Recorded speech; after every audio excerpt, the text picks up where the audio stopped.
Gen Z rich అవ్వకపోవడానికి salary తక్కువ కాదు, మన లైఫ్ స్టైల్ ఎక్కువ. 30 సెకండ్స్ ఈ వీడియో చూడండి, ఏం జరుగుతుందో నేను చెప్తాను. మన పేరెంట్స్ జనరేషన్లో పైసలు ఖర్చు పెట్టాలంటే మస్తు ఆలోచిస్తుండే.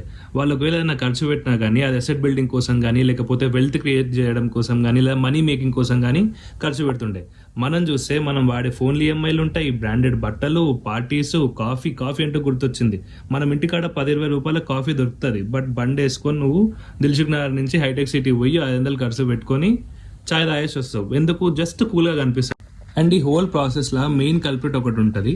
మన శాలరీ ఒక 30,000 ఉందనుకో, బ్యాంక్ కూడా ఒక 90,000 లిమిట్ ఉన్న క్రెడిట్ కార్డ్ ఇస్తాడు.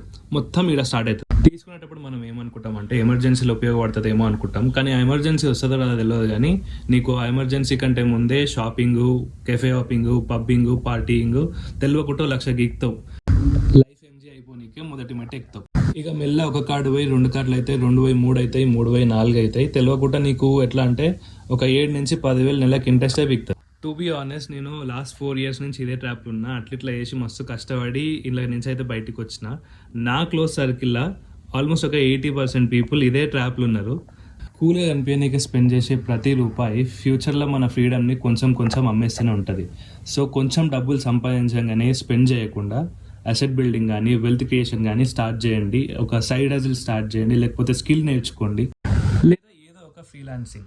ఈ క్రెడిట్ కార్డ్ ట్రాప్ల నుంచి బయట పడ్డ వాళ్ళు కింద ఫ్రీ అని టైప్ చేయండి. ఇంకా బయట పడని వాళ్ళు it's high time there should be change in your life style.